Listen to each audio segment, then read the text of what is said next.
Ah, music to my ears. Okay, Okay, you're on. we're on. Erev Tov, everyone. So Purim coming up very soon.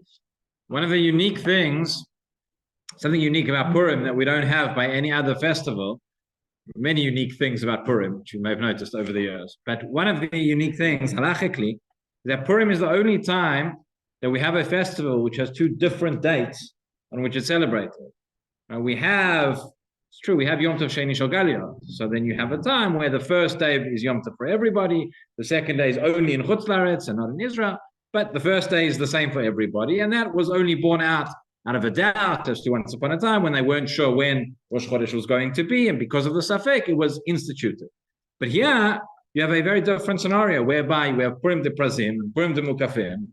So Yudale of Adar is Purim for some people, depending on where you live. Tetvav of Adar is Purim for other people. And if you have Purim one day, you don't have Purim the other day, right? And this raises all sorts of complicated and interesting halachic issues. What if a person starts off in one place and goes somewhere else? Could you be obligated in Purim on both days?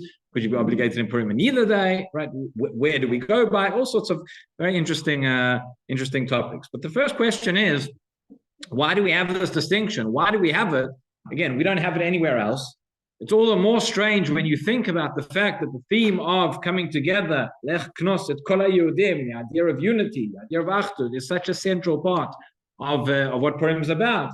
You think of the mitzvot of the day as well. Matanot Levyonim, Mishloach Manot. Part of it we bring to give other people gifts in order to increase harmony and increase unity. And yet, we have the Chag and we say, okay, not half the people are going to celebrate on day one, or half the people on day two. We don't have enough space in the hall. You know, what's going on?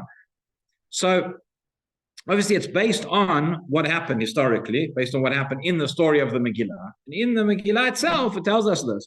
It's right near the end in Perek Tet, the part where maybe we're not paying attention because we're waiting to get to the end already.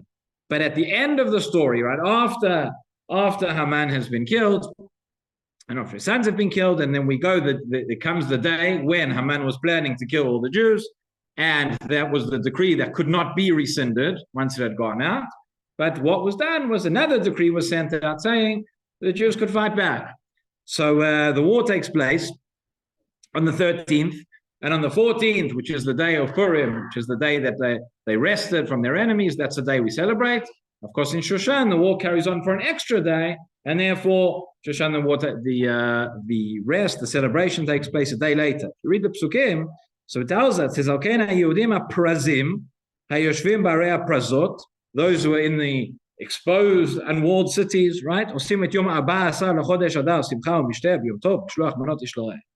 is the 14th day of the month of Adar that is celebrated as the Yom Tov. And then Megillah continues, ויכתוב מרדכי את הדברים האלה, וישלח ספרים אל כל היהודים אשר בכל מדינות המלך אחשוורוש, הקרובים והרחוקים. Mordechai wrote down, he sent letters to all the Jews in all the different provinces. Again, this was, we know from the beginning of the story, 127 provinces. This was something which affected the Jews all over the world. לקיים עליהם להיות עושים את יום 14 לחודש אדר. Here it says, to have the 14th day of Adar, ואת יום 15 בו, and the 15th day, b'chol shana v'shana. This is in every year, we have these 2 days, kayamim asher nachu b'hem haYehudim oibehem, right? Just like the days when they rested from their enemies, those Jews in Arei Prazim on the 14th, those Jews in Shushan on the 15th. So that is the basic, that's where it comes from. But there are two questions really that we need to ask in terms of the distinction that was set up halachically, having the 2 separate days. The first question is, why is it permitted? And why is this not? Why are we not transgressing any prohibition here? The Gemara says the pasuk says, "Lo titgodadu, lo tasu agudot agudot." There's a prohibition of going and having different customs, and everybody has a different way of doing it. There's something over the last over 2,000 years of exile. So in different places, we developed a lot of different customs, and that is one of the challenges of kibbutz galiyot. When we come back together, different edot and different minhagim, and how do we do things? But the ideal situation is, we don't set up different rulings, different customs, different practices. So why is it not an issue of what it got to do? That's question number one. We have to understand that it was set up in such a way to create division. Number two is, if it's not a prohibition, seemingly it's not, but But why make the distinction in the first place? Okay, historically it took place in this way, but why is Purim set up into? So in terms of the first question, that's something which the Gemara asks. The Gemara in Yevamot discusses this, where it talks about the prohibition of Lot it's good to do. Already the Mishnah, the first Mishnah in Megillah tells us not only 14th and 15th, it says what are the dates on which you can read the Megillah. You can read the 11th, the 12th, the 13th, the 14th, the 15th. No other days, only those 5, right? 11th, 12th, and 13th is not so relevant in our days. But so says the Gemara, why is this not an issue of Lot it good to do? Why is this not a case of making different practices? So there we have a machloket Abaye and Rava. And Abaye and Rava explain, give two different nuances really on the same answer, which is the following. They say their prohibition of Lot it good to do, where does that apply? So that applies where if I have in a town, either I have in one town, in one city, I have two different Batei Din that are ruling differently. Right? One's ruling like Beit Shammai and one's ruling like Beit Hillel in the same place. We have to follow one practice. We can't split up. That's one opinion. Another opinion says the Gemara, no, if you have two different Batei Din, that's okay. But if you have one Beit Din, within one Beit Din, you split off, and why they say, no, it's like Beit Shammai, and half say like Beit Shammai, half say like Beit Hillel. That is not, that is a problem of what it's got to do. Over here, that's not the case. Over here, the case is we're saying, yes, if you're in a walled city, you'll celebrate on one day. And if you're in a non-walled city, you'll celebrate the other day. But everybody agrees that there's no difference in opinion here. Everybody agrees that in those cities that are unwalled, we'll celebrate the 14th, and those cities are on the 15th, meaning there's no split of Batei Din, there's no different Batei Din saying different things. Everybody's saying the same thing, and therefore it's okay. Put maybe a slightly different way, a slightly different nuance, and the Rishonim write on the Gemara over there. They say that again, what's behind the problem of Lot it got to do?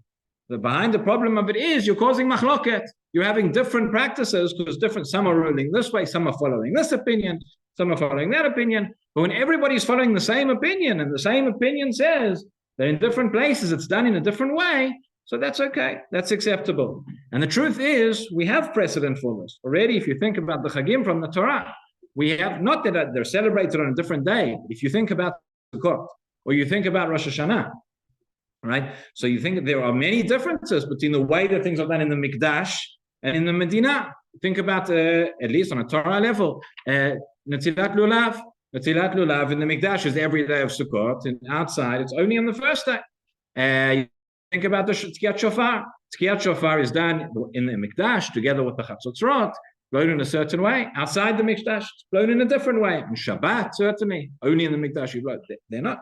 So therefore, you have those differences. Nobody says there, Lot it got to do, Lot asu agudot agudot. Nobody says that, right? Because there's no difference of opinion. It's just different places, different specifications, I guess you could say.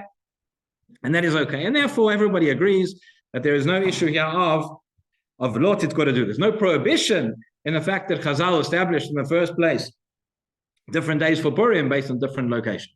But the question remains, why did they do that? Okay, we saw the Psukim. We saw the war took place in different places, in Shushan and everywhere else. So, but nonetheless, why to create this distinction? Rav Kook has an interesting approach. A number of different approaches that are brought. Rav Kook says the following. He says that if you look at the two festivals, which are Midrabanan, Chanukah and Purim, but both of them, we find very strange distinctions, things that we don't find anywhere else. Because Chanukah, what do we have? The most famous thing about Chanukah that everybody knows is that when it comes to the mitzvah, you have the basic mitzvah, you have Mahadran, Mina Mahadran, right? Now, and nowadays, everybody keeps Mahadran, Mina Mahadran, only mitzvah. Everybody's Mahadran. But we don't find this by any other mitzvah. The Gemara says, generally speaking, we have a mitzvah, we have what to do. The Gemara tells us what the halacha is, tells you this is what you do or this is what you don't do. What's this? These different levels. This is how you fulfill the mitzvah. You want to be Mahadran, do something else. You want to be Mahadran in a Mahadran, do something else. Nowadays, okay, there's lots of chumras and people have things, but in the very definition of it, we don't find that anywhere. Same thing about Purim. You find this distinction. You find some people keep Purim on the 14th, some people keep Purim on the 15th, 2 different days. We don't find that anywhere else. So says Rav Kook, that was intentional. He says, you have these two chagim, we have a problem. The Gemara addresses this problem as well. But you have a problem when it comes to Chanukah and Purim, which is Baal Tosef. What gave the, where can you, the Torah told us what the Chagim are. You're coming now and you're adding in new Chagim, adding in new mitzvot. Where can you do it? So big discussion as to how Chachamim could have the authority to do that. But one of the explanations is that when it comes to Baal Tosif is when I add something on, and I say I'm adding something on which the Torah commanded. If I'm adding something else, I'm not saying, no one's saying that the Torah commanded Chanukah and Purim. Chazal say we have the authority, for whatever reason, to establish new mitzvot and add on. We're not adding on to the Torah. There are Tariag mitzvot and no more on a Doraita level. These are the Rabbanan. These are different. These are something else.